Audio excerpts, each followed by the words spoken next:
So, Joda, another edition of the Sense and Signal podcast, and we are going to talk today about Section 230 and how the Senate or Congress summoned um, multiple social media tech executives to Washington this past week to give them their what's become their annual flogging.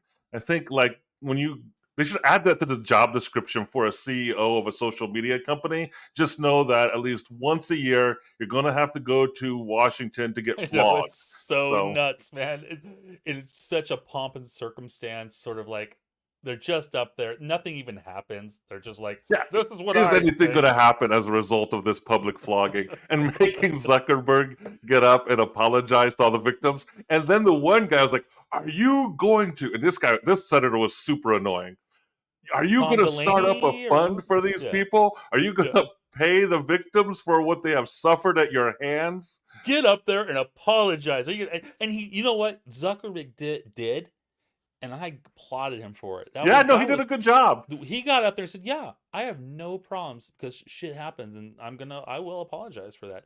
But on the other, couldn't they all have also put a bunch of people who've like really made out from social media too, and said, and also here are some people who've actually won through social media. Yeah, no, I mean, there's definitely winners. I mean, it is all pomp and circumstance. It's a show, especially on the political side. So it's hard to take it very seriously because a lot of these people are probably getting big donations from these tech companies too. That's what Maybe I'm not thinking. Lindsey Graham. Maybe Oh that's yeah, why Lindsey when the was guy there. said, Like, you've got blood on your hands. I was thinking to myself, someone asked, I was just like myself, so someone asked after they kind of went through their whole spiel, they said, "So, Mr. Zuckerberg, what do you have to think about that?" And I thought to myself, Zuckerberg's probably thinking, I guess the envelope wasn't thick enough. Yeah, yeah, exactly. How much do I have to pay not to get I guess I flogged once didn't a year get in Washington? it. I Next thought, time I will give you more. Zuckerberg grew his hair out a little bit, so it made him look a little bit more human It did. It did. Yeah, yeah. He's with the taking lessons curls from and everything humans. like that. Yeah. So, But all right. Yeah, yeah. So, the what's the heart of problem with this is 230? sex. What? Before we've done a review of the public flogging in Washington, Yeah, yeah, the yeah. annual public flogging. But at the heart of this is Section 230 of the United States Code, as that's part of the Communications Decency Act of 1996, and most of that act has actually been scrubbed away already through legal channels. But Section 230 remains. And Joda, do you want to help us understand what Section 230 is? uh, Or do you want me to do that? I could. All I could say. I mean, it is complicated. It was written in It is. what, You're the tech guy, man. This is like your bread and butter. 1996. Yeah. Well, I don't own a Social media service, a company. platform, But I did see here that it was written here that. What I'm gonna find it. Well, All right, it here we go. basically means Wait, that. I got two Okay. things here. I'm All going to right. say two things, and then you tell us what these two things mean, because Okay. these are the actual statutes. 230C1 says protects platforms from legal liability relating to harmful content posted on their sites by third parties. Third The parties is key there. second section, 230C2, allows platforms to police their sites for harmful content, but does not require that they remove anything, and it protects them from liability if they choose not to. All right, Yeah, the those Good are kind of Samaritan piece. yes. Yeah, so basically what 230 it's the considered the fuel that drove the expansion of the internet. So what it does is it allows websites like Facebook and Twitter and social media platforms not to be held liable for defamation if a third party posts something on their website or on their social media platform. And so if Donald Trump goes on to Twitter, posts something insulting about somebody, the person being insulted by Trump can't turn around and sue Twitter for that because Trump would be considered the third party in that situation. And so, Yes. I mean, I think it's good that we're looking at this because I do think we joked about the congressional showboating at the top of this episode, but the reality is a lot of people do get harmed on social media, and I've got some very concrete examples. You remember my bus story, Joda? I do. My bus story is a great story, and I'll get into that in a second. But even though my reaction to my bus story has been that I do think we need a little more regulation around the content on social media. I'm also a big free speech advocate, and I want to be very careful about how we police content on social media or on the internet. Period. Yeah. Yeah, and if memories actually hold on a second here. Let me crack open a beer here because Oh, you didn't tell me you had booze. this is I could complicated have gotten stuff and some booze, Joda. my brain can't figure this stuff out. One of the things, and I'm gonna butcher this horribly, that and I found it very interesting because it was kind of a conflict of interest. The way the law was set up, it put first off, there's two distinctions: a publisher and a Yes, distributor. Publishers still, under all laws, have liability of for publishing stuff, defamation. Yes, whether they knew it or not. yeah, Distributors, that's not changed either.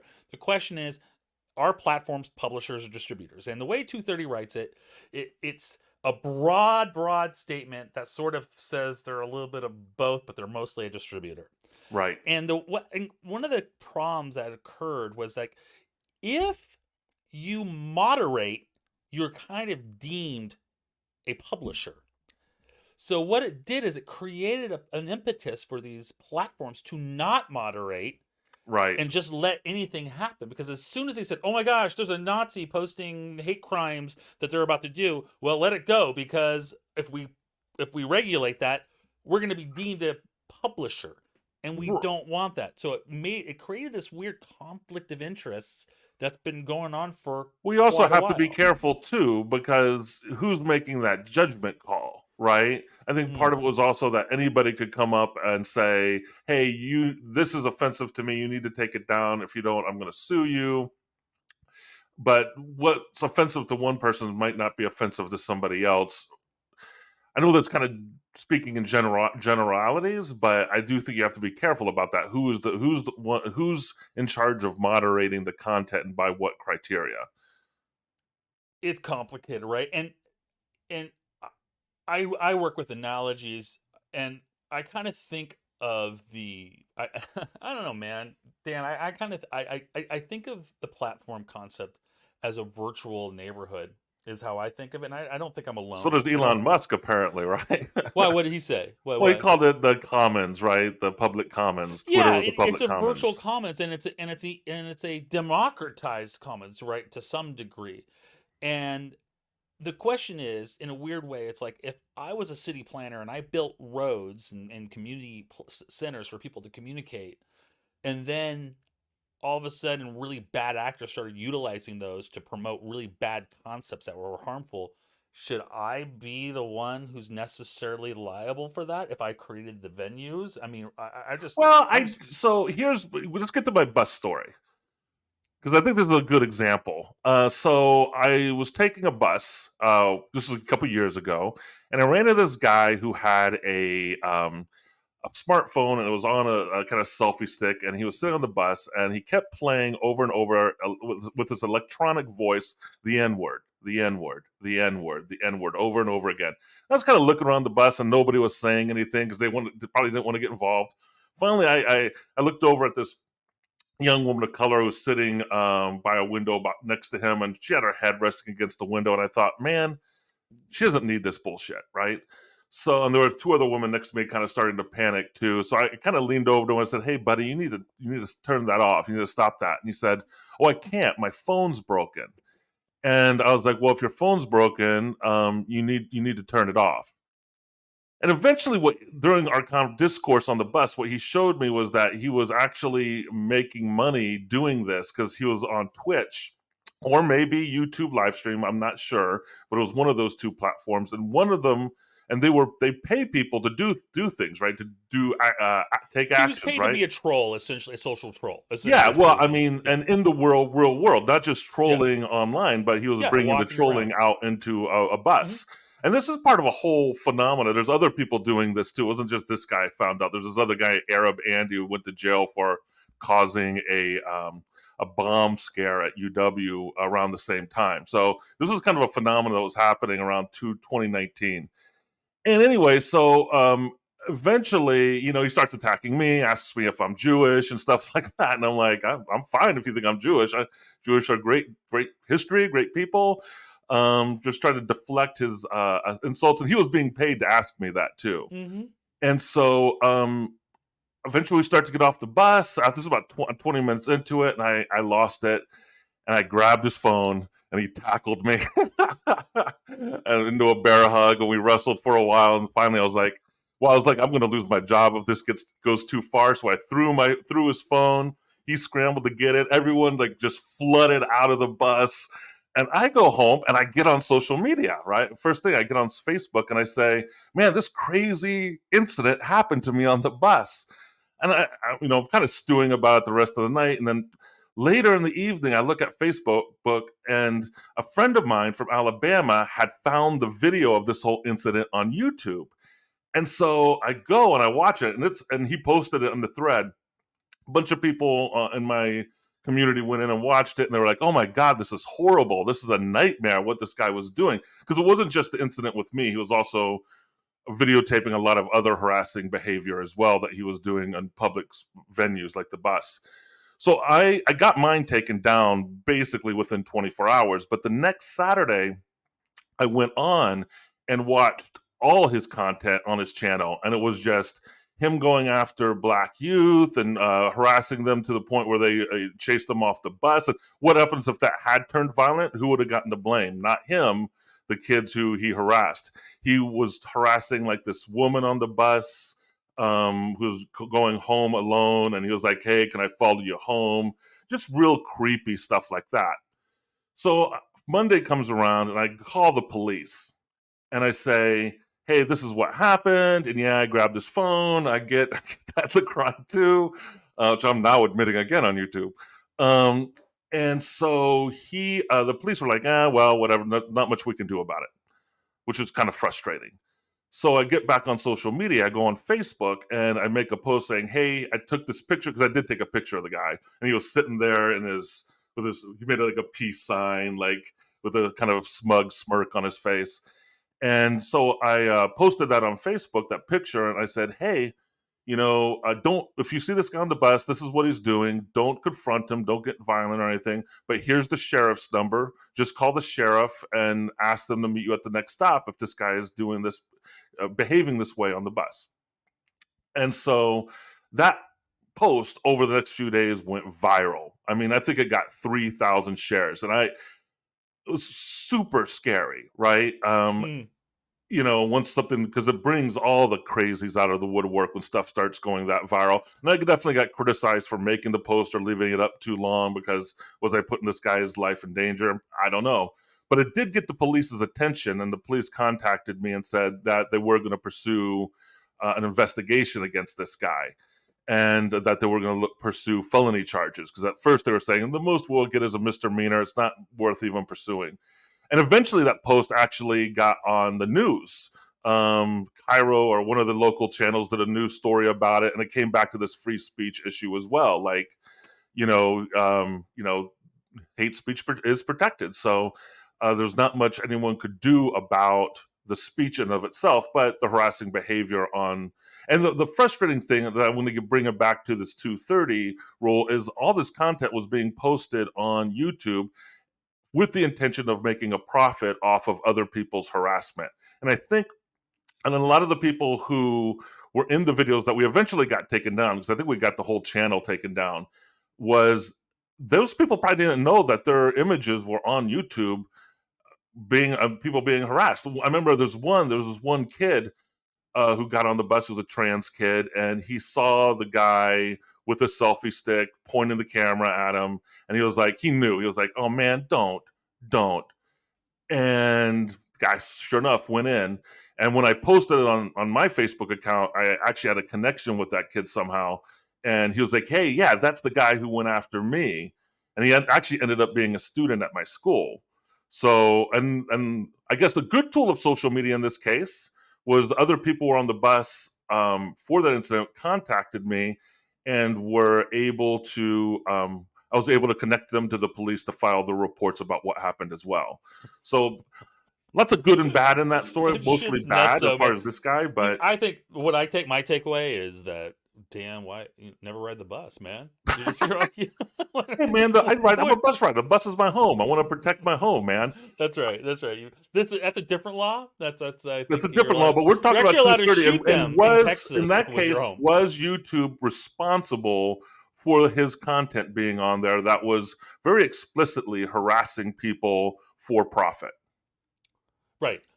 Sure. Yes, of course. I mean, 230 says if you're a platform, but that they aren't responsible. However, that doesn't mitigate whether the person's performing a crime or not. I want to go back to the street thing, right? Just because there's public streets doesn't mean you're allowed to do anything on those streets. There's laws, right? Yeah, I but can't. technically he wasn't breaking any. I actually the only person in that situation who broke a law was me by grabbing his phone. Is that true? Are you Yeah. allowed to just film people Yep. I You guess in a can public space? film. There's Yeah, nothing stopping you from filming somebody on that's the right. street. That's right. That's right. Yeah, no, that's true. That's true.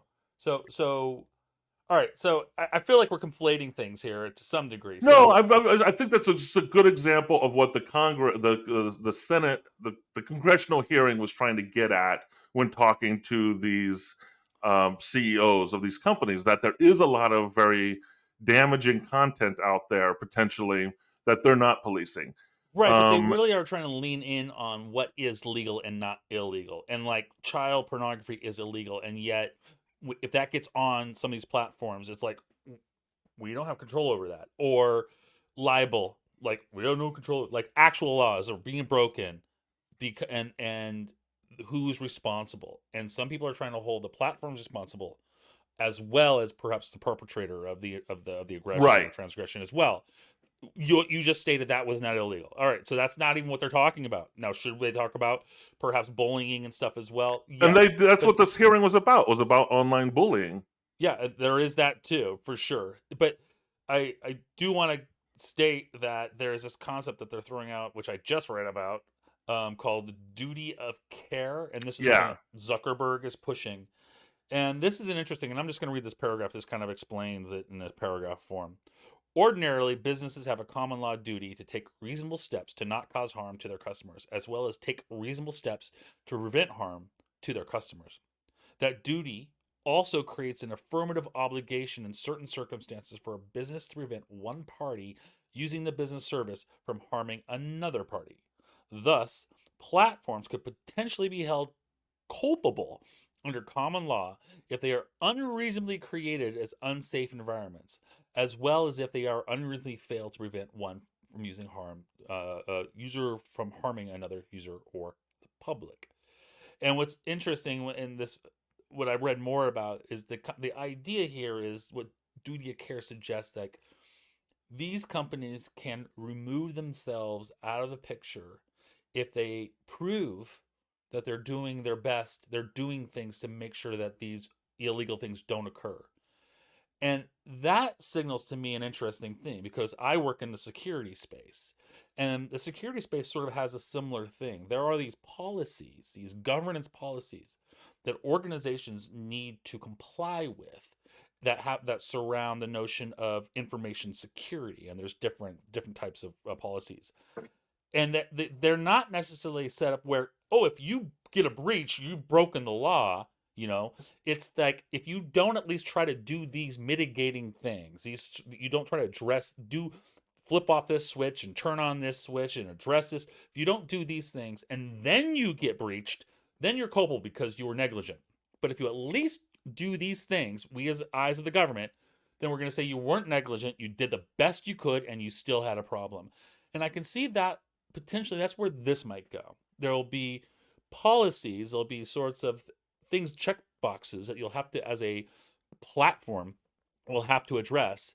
Prove that you do those. There'll be some sort of proving mechanism, hopefully. Right. And then, as long as you do that, you'll still have your Nazis, you'll still have your horrors. But because, in theory, you've got mechanisms to reduce that, they should be reduced.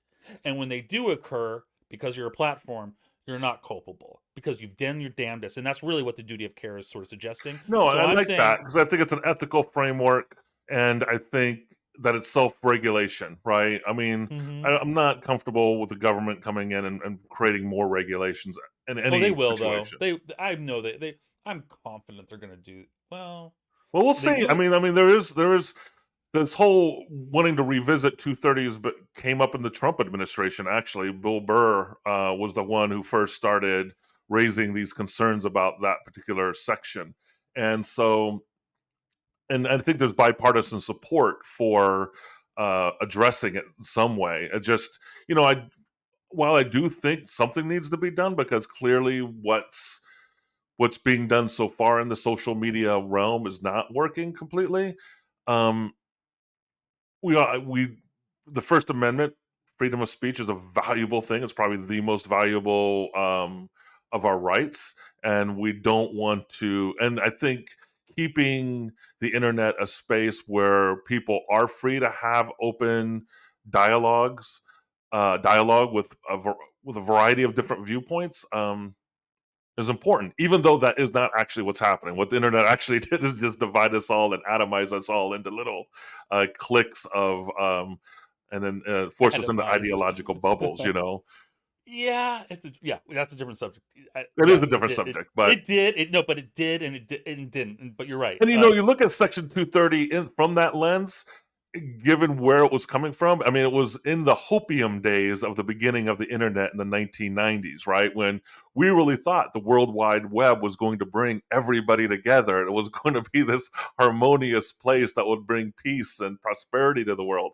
Well, it brought prosperity to Silicon Valley, but peace to the world brought anything but. Yeah, well, I remember that that was the other interesting thing about that article that you had me read was the creation. They go through the deeply about the creation of it, and there was the two senators. I think they were senators or they were House. I can't remember. Their whole thing was they wanted to make sure that they weren't going to stifle this burgeoning Yeah, technology. They yeah. really did not want to suck the air out of it by having these small startups have to worry about that they're going to get sued every time some transgression, whether true or not true, was going to happen. It could just sue them to death, and they'll just never make it. So they needed to make sure, and it was interesting how then it got rolled into this other legislation that was about the what was it, Child Care Act or something like Yeah, and a that. lot of that has gone away, It went right? away. It went away. But so what happened? What was left was in the Child Care Act was stayed, but the meat of the Child Care Act was sucked out, and those two guys, their meat stayed in, but it's Yeah. all under this notion of Child Care Act. So that's where it's like it doesn't even make sense. I guess the Well, and it's bill as it's interesting that it's written is coming weird. full circle too, because a lot of the concern from the Congress, congressional committee that roasted these CEOs was about child pornography and predatory behavior That's online. right. So it's coming full circle again. The Um, problem is they don't. I'm going to bring it up. They're not using DSRP. They need to well, make you know real what? distinctions on what they're trying to freaking solve for, and Well, they just because don't. it's politics. It's all showboating. We've already established that. I mean, Yeah. but I do think going back to the whole 1996 versus now. In 1996, the internet was a toddler and it had so much potential. And now that the internet is a 33-year-old man who's snorting cocaine and banging prostitutes like Hunter Biden, you know. And so we gotta straight Dude, we come on. gotta straighten them out, man. Poor Hunter Biden, dude. All right. Anyway, all right. So, what are our final thoughts here, man? What we got here before people fall Okay. asleep? Well, my thoughts are, yeah, we do need to revisit 230. I'm definitely in favor of thinking that through, but I definitely urge caution because freedom of speech is really important, and I would hate to see it un, unintended consequences that would encourage censorship happen. Because especially in the era we're in, we do there's an authoritarian inclination on both sides of the ideological aisle, and I think so. I definitely think it's a real dangerous time to be arming people with tools for censorship. I'm gonna agree with you 100%.